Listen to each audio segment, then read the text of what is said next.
A lone campfire crackles in the thick, humid air of the Australian jungle.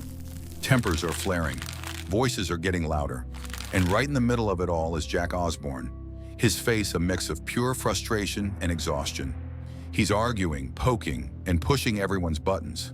Headlines flash: Jack's jungle rage. Osbourne accused of rage baiting. I'm a celebrity meltdown. The image he'd carefully built of a resilient survivor, a devoted dad, and a TV pro was crumbling for millions to see. But this wasn't just some random outburst from a celebrity feeling the pressure. And it wasn't just about a poorly cooked meal or a simple clash of egos. This was a scandal that had been brewing for years. To really get what happened in that jungle, you have to get the story of Jack Osbourne. Was his latest public meltdown a genuine cry for help, or was it his most calculated performance yet? To understand Jack, you have to start with the world he was born into. On November 8, 1985, he arrived, the youngest child and only son of Ozzy Osbourne, the Prince of Darkness, and Sharon Osbourne, a music manager who was just as formidable as any rock star. He's described his childhood as perfectly happy, split between the English countryside and the sunny hills of Beverly Hills. But in the Osbourne house, normal was always a flexible term. In 2002, the whole world got a front row seat to the chaos. The Osbournes hit MTV, and overnight, the family wasn't just rock royalty anymore. They were global TV stars. The show was a massive hit, winning an Emmy and completely changing the reality TV game. At the heart of it all was Jack, the chubby, purple-haired teenager who, with his sister Kelly, was shown as the rebellious kid reacting to his parents' strange world.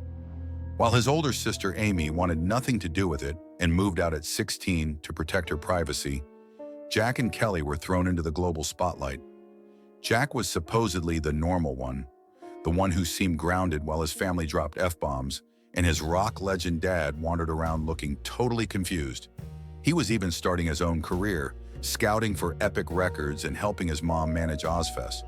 But the pressure was unreal. The show cemented his image as a party-loving teen, and he couldn't escape it. He couldn't even walk his dog without being followed. He'd later say that you don't realize how precious anonymity is until it's gone. While the show made the family rich, it also created a pressure cooker that was about to explode. As he put it, human beings just aren't designed to be famous. Behind the scenes of all that family-friendly chaos, a much darker story was unfolding. Jack had his first sip of whiskey on his 13th birthday. By 14, he was drinking regularly and smoking pot. He's been open about struggling with depression since he was a teen, and the sudden fame and money from the Osbournes was like pouring gasoline on a fire. He described it as having a rather large piggy bank with a lot less parental supervision. Partying for fun quickly turned into something much more dangerous. This wasn't just a kid acting out, it was a full-blown addiction. Jack has been brutally honest about it, joking grimly that he picked up a good, healthy OxyContin habit. He said he was a straight-downer pharmaceutical guy, preferring opiates and Valium. Things got dramatically worse when his mom, Sharon, was diagnosed with colon cancer. The mix of his depression, his mother's illness, and the non-stop public attention was a perfect storm. His behavior became more and more self-destructive.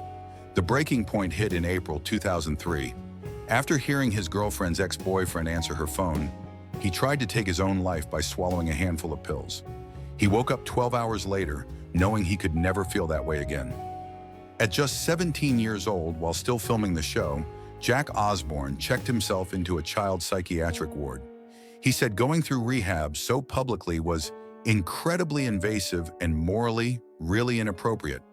It was a brutal, public battle with demons that had been growing for years, fueled by a life lived entirely in the spotlight. For Jack, addiction wasn't a choice. He believes he has an addictive personality, and the fame just sped things up to the inevitable. After the public spectacle of rehab, Jack started a new chapter. He got sober and began building a career on his own terms, leaving the slacker teen persona from the Osbournes far behind. He became an adrenaline junkie, hosting a show where he traveled the globe, climbing mountains and pushing his physical limits. He even produced a documentary about his father, God bless Ozzy Osbourne, and started to make a name for himself as a host and producer. He was finally building his own life and finding a purpose. Then in 2012, everything changed. Just 3 weeks after his first daughter, Pearl, was born, Jack started having terrifying symptoms. He lost most of the vision in his right eye and felt a strange numbness in his legs. After a series of MRIs and a spinal tap, he got a life-altering diagnosis at just 26 years old. He had relapsing remitting multiple sclerosis, or MS. MS is an incurable disease where the immune system attacks the central nervous system. The diagnosis was a total shock. He was a new dad, a young guy who had built his whole identity around being physically tough, and now he was facing a future with an unpredictable chronic illness. The fear was overwhelming. Every little ache made him wonder, was this just a temporary pain, or was the MS getting worse? But instead of hiding, Jack decided to go public. He felt a weird obligation to speak out and use his platform to fight the stigma around the illness. It was a major turning point. The diagnosis didn't stop him. The very next year, he competed on Dancing with the Stars and made it all the way to the finals, proving to himself and everyone else that his life was far from over. He admitted he had no idea what his limits would be, but he faced the challenge head-on. The MS diagnosis forced him to face his own mortality in a way that even his overdose hadn't. It cemented his sobriety and gave him a new urgent mission: be a great father and a tireless advocate. The years after his MS diagnosis were a time of real growth for Jack. He kept building his career, moving into paranormal investigation shows that he both hosted and produced. He grew his family, getting married and having more kids.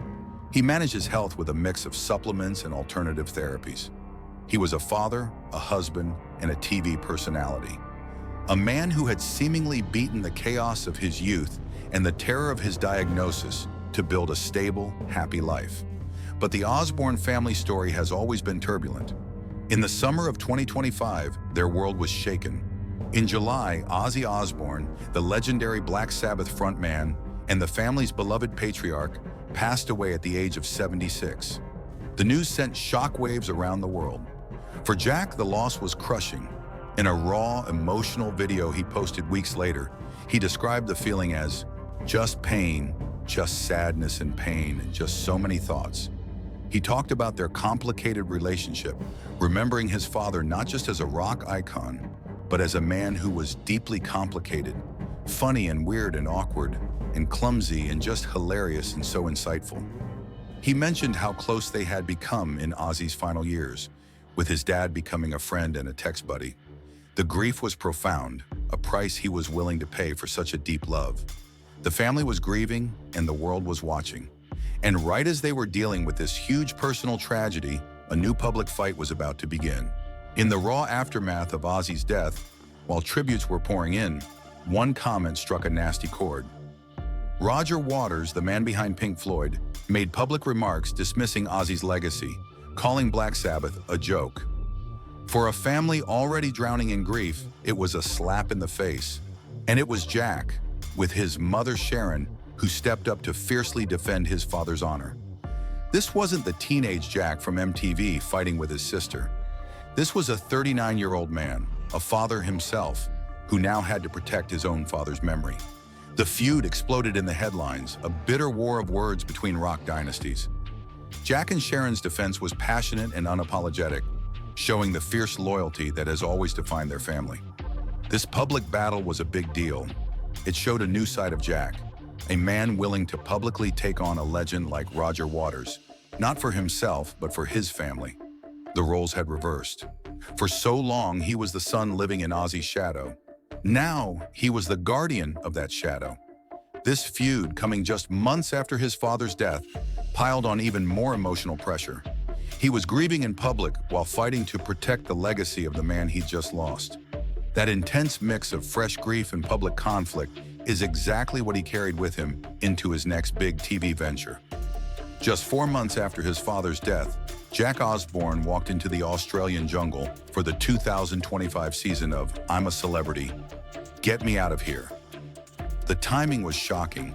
He admitted how hard it would be to leave his wife and kids while they were all still reeling from his dad's passing. He was walking into one of the most stressful environments on television while carrying a mountain of grief. The jungle, with its starvation, sleep deprivation, and intense psychological games, was a perfect storm just waiting to hit. And it did. Reports from the camp were immediate and intense. Jack was accused of rage baiting, deliberately provoking his campmates for drama.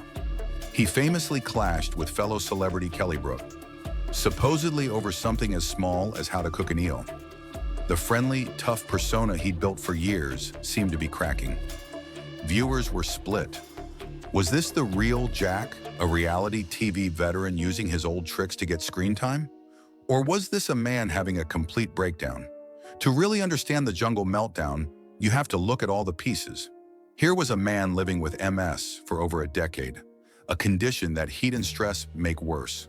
A man with an addictive personality who is always looking for a way to check out when things get too real. A man who had just lost his father and was overcome with grief. And a man who has spent his entire adult life in the bizarre world of reality TV, where conflict gets you noticed. The jungle became a pressure cooker for his entire life. The fights with campmates looked a lot like the family feuds that made him famous. The physical challenges tested the limits of his body. The mental pressure brought all of his deepest issues to the surface. When you look at it that way, his actions seem a lot more complicated. Was the rage baiting a smart strategy he learned from a life on camera? Or was it an unconscious lashing out from a man drowning in grief and stress? The line between a calculated performance and a genuine breakdown has always been blurry for Jack, a man whose life became entertainment when he was just 15. There are no easy answers here.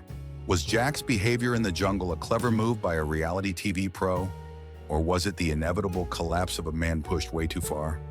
What do you think was really going on? Let us know your thoughts in the comments. And if you want more deep dives into the complex stories behind the headlines, make sure to subscribe.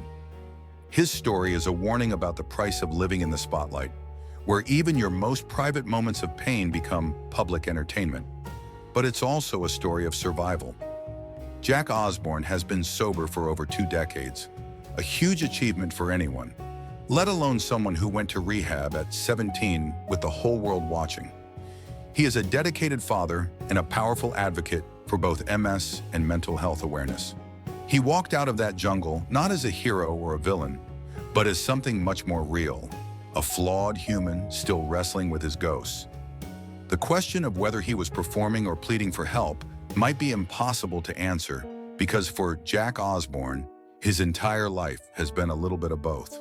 And one thing is certain, the fight is far from over. Jack Osbourne's lifelong battle is a powerful warning about the true cost of fame. But he is far from the only star who was forced to pay the ultimate price. They were once everywhere until they weren't. In our next video, we reveal the untold stories of Amanda Bynes, Lindsay Lohan, Mischa Barton, and Macaulay Culkin, child stars who were pushed to the breaking point. We'll also explore the incredible redemption of Brendan Fraser. We'll uncover the truth behind the fame, pressure, and breakdowns, and why some disappearances are about survival, not failure. Click the video on your screen to watch 5 stars who paid the ultimate price for fame, and remember, fame hides everything until it doesn't.